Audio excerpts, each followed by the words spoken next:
ప్రియ శ్రోతలు, ఈ రోజున మనం ఆమోసు గ్రంథం ఉపోద్ఘాతం వినబోతున్నాము. ఇశ్రాయేలు రాజైన రెండో యెరోబాము కాలంలో, యూదా రాజైన ఉజ్జియా కాలంలో సేవ చేసిన ప్రవక్త ఆమోసు. యోనా, హోషియా ఆమోసుకు సమకాలికులు. యోనా, హోషియా ఉత్తర రాజ్యానికి అనగా ఇశ్రాయేలుకు ప్రవక్తలు. యెషయా, మీకా దక్షిణ రాజ్యమైన యూదాకు ప్రవక్తలు. ఆమోసు ప్రవచనాలలో దేవుడు ఈ సర్వలోకానికి సార్వభౌముడు, మహాపరిపాలకుడు. లోకములోని జాతులన్నీ దేవుని చేతిలో ఉన్నాయి. ప్రతి జాతికి దేవుడు అనుగ్రహించిన వెలుగు కొలది దేవుడు వారిని లెక్క అడుగుతాడు. ఆమోసు గ్రంథం 3వ అధ్యాయం 3వ వచనం, సమ్మతి పడకుండా ఇద్దరూ కూడి నడుస్తారా? ఆ రోజుల్లో ప్రజలకు బాగా ఆస్తిపాస్తులున్నాయి, అందరికీ సమృద్ధిగా ధనధాన్యములున్నాయి. అయినా దేవుని శిక్ష వారి మీదికి రాబోతోందని ఆమోసు ప్రకటించాడు, ప్రవచించాడు. సుఖభోగాసక్తులై దేవుణ్ణి మరచిన జాతులు దేవుని శిక్షను తప్పించుకోజాలవు. ఆమోసు ఒక గ్రామీణ బోధకుడు. అతని పుట్టుపూర్వోత్తరాలు సరిగా గ్రహించిన వారికి అతనిపై ప్రేమ, ఆదరాభిమానాలు తప్పక కలుగుతాయి. దక్షిణ రాజ్యమైన యూదాలో జన్మించాడు. అయినా ఉత్తరాది రాజ్యానికి ప్రవచన ప్రబోధాలు చేశాడు. రాజుగారికి నేరుగా బోధ చేసిన ప్రవక్త ఆమోసు. చుట్టుపక్కల రాజ్యాలకు, జాతులకు దేవుడు కఠిన శిక్ష విధించబోతున్నాడు. విశ్వవ్యాప్తమైన అవగాహన కలిగిన ప్రవక్త. లోకమంతటికీ కలుగబోయే శిక్షావిధి, దేవుని సార్వత్రిక ప్రణాళిక ఆమోసు ప్రవచనాలలో అంతర్లీనమై ఉన్నాయి. సుదూర భవిష్యత్తులో చూడగల ప్రపంచ నేత్రం గల ప్రవక్త ఆమోసు. ఆమోసు గ్రంథం 1వ అధ్యాయం 1వ వచనం, యూదా రాజైన ఉజ్జియా దినములలో, ఇశ్రాయేలు రాజైన యెహోయాషు కుమారుడైన యెరోబాము దినములలో, భూకంపము కలగడానికి 2 సంవత్సరాలు ముందు ఇశ్రాయేలీయులను గూర్చి తెకోవలోని పశుల కాపరులలో ఆమోసునకు కనబడిన దర్శన వివరము. తెకోవ ఆమోసు జన్మస్థలం. యెరూషలేముకు దక్షిణంగా 10 కిలోమీటర్ల దూరంలో బెత్లెహేము అనే గ్రామముంది. ఈ ఊరి పేరు అందరికీ చిరపరిచితమే. మీకా గ్రంథం 5వ అధ్యాయం 2వ వచనంలో ప్రవక్త అన్నాడు, బెత్లెహేము ఎఫ్రాతా, యూదావారి కుటుంబంలో నీవు స్వల్పగ్రామమైన నా కోసమై ఇశ్రాయేలీయులను ఏలబోయేవాడు నీలో నుండి వస్తాడు. పురాతన కాలము మొదలుకొని శాశ్వత కాలము ఆయన ప్రత్యక్షమవుతూ వచ్చాడు. బెత్లెహేముకు దక్షిణంగా 10 కిలోమీటర్ల దూరంలో మరో గ్రామం ఉంది, తెకోవ. ఆ ఊరి పేరు, ఇది మారుమూల గ్రామం, అది ఎవరికీ తెలియదు. బెత్లెహేములాగా ఇది ప్రసిద్ధికెక్కిన ఊరు కాదు. పాత నిబంధన మొత్తంలో ఆమోసు అనే పేరు కూడా ఎక్కడా ఎక్కువగా కనిపించదు, వినిపించదు. అయితే లూకాసు వార్తలో, మరియ వంశావళిలో ఆమోసు అనే పేరు ఉంది గాని అతనికి ప్రవక్త ఆమోసుకు ఎట్టి సంబంధము లేదు. ఆమోసు పుట్టిన తెకోవ గ్రామం చెప్పుకోదగ్గ ఊరేమీ కాదు.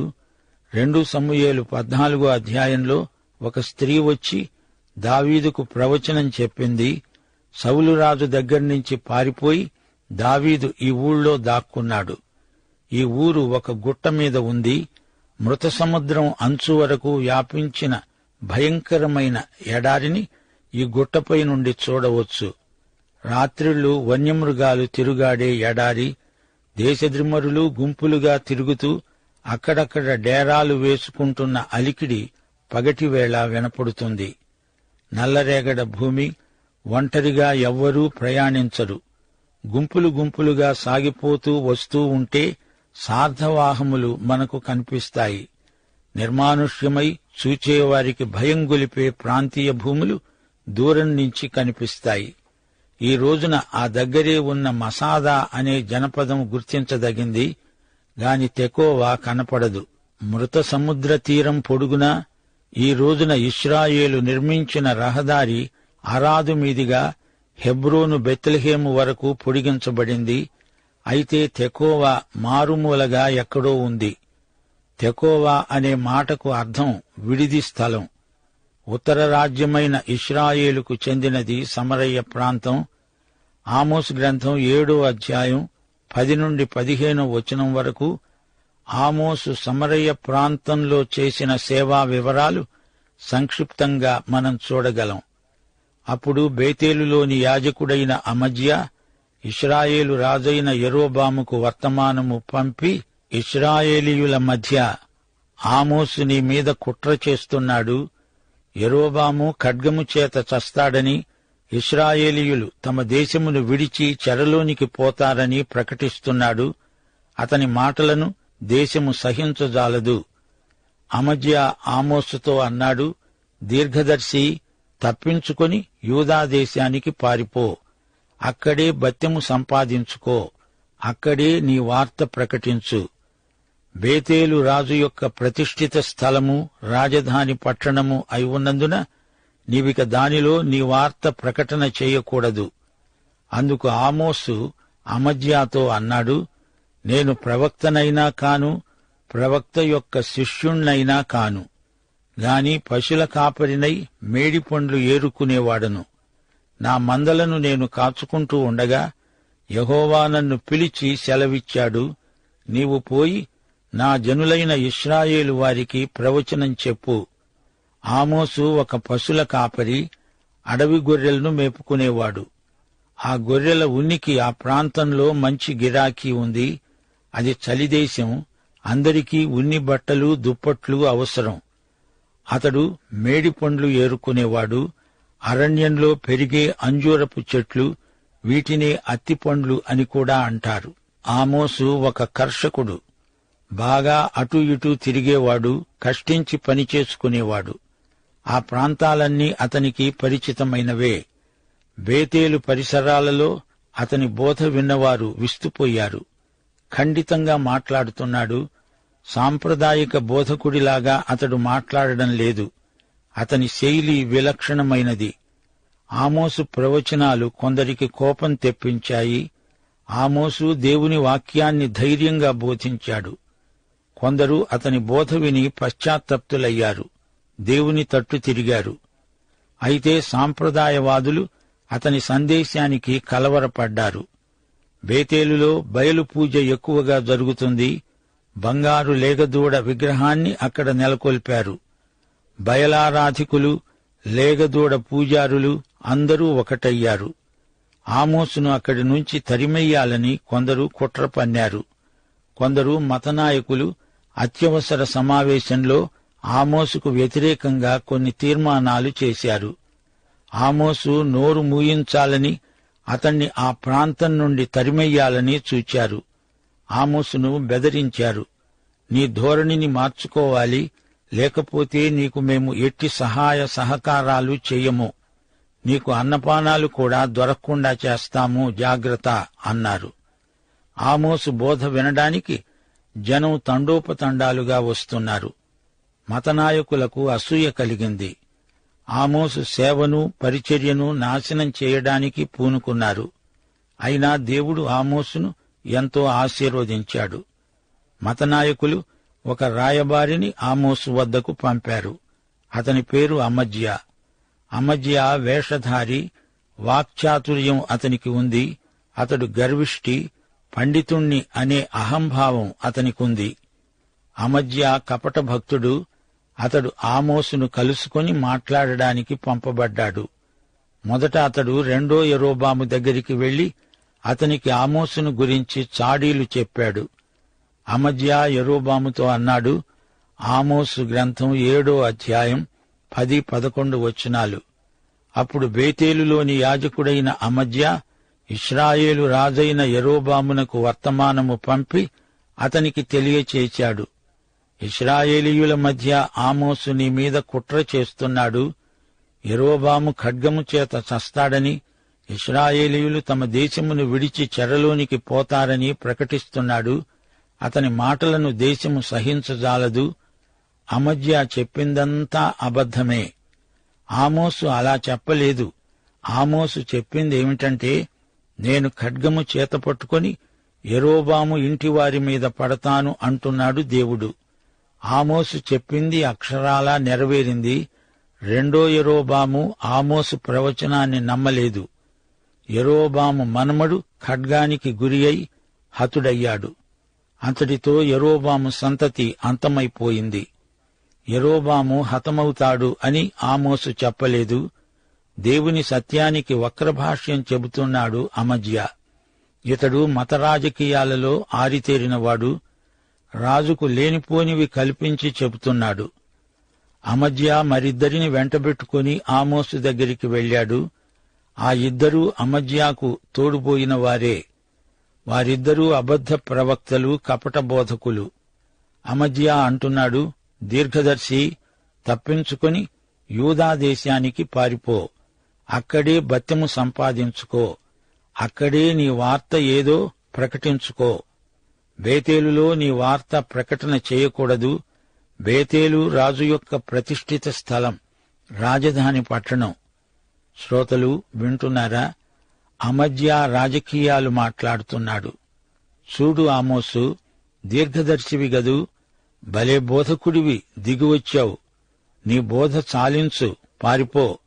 నీవు బోధకుడివా? నీ యోగ్యతాపత్రాలేవి? నీ డిగ్రీలేవి? నీవెక్కడ నేర్చుకున్నావు? నీ అనుభవమెంత? నీవెంత? ఇక్కడి నుండి వెంటనే పారిపో. నీవు బతుకుదెరువు కోసం వచ్చావు. నీ బోధలు వద్దు, నీవు వద్దు. ముందు పో ఇక్కడ్నుంచి. ఇది రాజధాని నగరం. ఇక్కడ బోధించే యోగ్యత నీకు లేదు. రాజుగారు ప్రతిష్ఠించిన ఆలయంలో నిలిచి ఏమేమో మాట్లాడుతున్నావు. నోరు మూసుకొని ఇక్కడ నుండి పారిపోయి యూదా దేశంలో బతుకు పో. రాజుగారికి నీ బోధలు రుచించవు, నీ మాటలు వినేవారికి ఎబ్బెట్టుగా ఉన్నాయి అంటూ అమజ్యా చాలా పరుషంగా మాట్లాడాడు. ఆమోసు ధనికులను లక్ష్యపెట్టలేదు. అతనికి ముఖప్రీతి మాటలు రావు. దేవుడు చెప్పమన్నదే చెబుతాడు. ఎవరికీ బెదరడు. నాగరికులైన వీరికి, సభ్య సమాజానికి నీ బోధలు నచ్చవు అని అమజ్యా ఆమోసుపై నేరారోపణ చేస్తున్నాడు. ఆమోసు దేవుని నీతిని, తీర్పును బోధించాడు.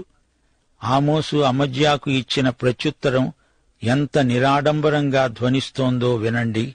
అయ్యా, నేను ప్రవక్తను కాను, ప్రవక్త శిష్యుణ్ణి కాను. నేనో మామూలు పశుల కాపరిని. మేడి పండ్లు ఏరుకొని ఈ విధంగా జీవనం కొనసాగించుకుంటున్నాను. నా మందలను నేను కాచుకుంటూ ఉండగా యెహోవా నన్ను పిలిచాడు. నీవు పోయి నా జనులైన ఇశ్రాయేలు వారికి ప్రవచనం చెప్పు అన్నాడు. బేతేలు ప్రాంతీయుల ప్రతిఘటన చాలా బలంగా ఉంది. రెండో యెరోబాము, అతని చుట్టూరా ఉన్న అధికారులు భయంకరమైన వన్యమృగాల వంటివారు. యాకోబు పత్రిక 3:8 వారి నాలుకలలో మరణకరమైన విషమున్నది, అది నిరర్గళమైన దుష్టత్వమే. ఆమోసు అన్నాడు, నేను ప్రవక్తను కాను, ప్రవక్త కుమారుణ్ణి కాను, నేను పశుల కాపరిని. అతని సేవలో గెలుపు రహస్యం దేవుని పిలుపే. అదే అతని యోగ్యత, అర్హత. ఏ దైవ సేవకునికైనా ఉండవలసిన యోగ్యత ఇదే.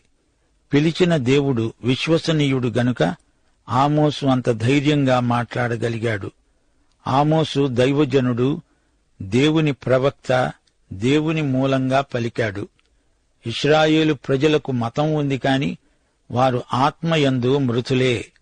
వారి పాపాలను దేవుడు చూచి చూడనట్లు విడువడు. దేవుని ధర్మశాస్త్ర నియమాలను మీరుతున్నారు. దేవునికి అవిధేయులవుతున్నారు. వారి మోసం, దోపిడీ, దౌర్జన్యం, బీదలను అణగద్రొక్కటం, ఇలాంటి పాపాలు వారిలో పెచ్చరిల్లిపోతున్నాయి. ప్రవక్త ద్వారా దేవుడు వారిని గద్దిస్తున్నాడు. వారి జాతీయ పాపాలను ఖండిస్తున్నాడు. ఆమోసు గ్రంథం 5:21-24 వరకు. మీ పండుగ దినాలను నేను అసహ్యించుకుంటున్నాను, వాటిని నీచముగా ఎంచుతున్నాను. మీ వ్రతదినములలో కలిగే వాసనను నేను ఆఘ్రాణించనొల్లను. నాకు దహన బలులను, నైవేద్య బలులను మీరు అర్పించినా నేను వాటిని అంగీకరించను. సమాధాన బలులు, మీరు అర్పించే కొవ్విన పశువులు, వాటిని నేను చూడను. మీ పాటల ధ్వని నా వద్ద నుండి తొలగనియ్యండి. మీ స్వరమండలముల నాదము వినటానికి నాకు మనస్సు లేదు. నీళ్లు పారినట్లుగా న్యాయమును జరగనీయండి. గొప్ప ప్రవాహము వలె నీతిని ప్రవహింపనీయండి. ప్రియ శ్రోతలారా, వింటున్నారా? ఆమోసు ప్రవచించిన రోజులలో శాంతి లేదు, సమాధానము లేదు. వారు కృత్రిమ శాంతిని తమకు తామే కల్పించుకున్నారు. ఉత్తరాన అష్షూరును గురించిన భయం, ఏ నిమిషంలోనైనా అష్షూరు ఉత్తర రాజ్యం మీద దండెత్తవచ్చు. 500 సంవత్సరాల కాల వ్యవధిలో ఈ చిన్న రాజ్యాన్ని అష్షూరు నాశనం చేస్తుంది. అయినా ఇశ్రాయేలు కండ్లు తెరవటం లేదు. ఊరికే శాంతి శాంతి అని నినాదాలు మటుకు చేస్తున్నారు. ఆమోస్ అంటున్నాడు, 9వ అధ్యాయం 8వ వచనం, ప్రభువైన యెహోవా కన్ను ఈ పాపిష్టి రాజ్యము మీద ఉన్నది. దానిని భూమి మీద ఉండకుండా నాశనము చేస్తాను. అయితే యాకోబు సంతతి వారిని సర్వనాశనము చేయక విడిచిపెడతాను. ఇదే యెహోవా వాక్కు. ఆమోసు మాటలు కటువుగా ధ్వనించాయి, నిజమే. దేవుడు వారి పాపానికి శిక్ష విధించడానికి సిద్ధంగా ఉన్నాడు. శ్రోతలు, మీరింతవరకు ఆమోసు గ్రంథానికి ఉపోద్ఘాతం విన్నారు. వచ్చే పాఠంలో ఆమోసు గ్రంథం 1వ అధ్యాయం వినబోతున్నారు. సిద్ధపడి రండి. పాఠం ఇంతటితో సమాప్తం. ప్రభువైన యేసుక్రీస్తు వారి కృప, తండ్రి అయిన దేవుని ప్రేమ, పరిశుద్ధాత్మ అన్యోన్య సహవాసము మనకందరికీ తోడై ఉండునుగాక. ఆమేన్.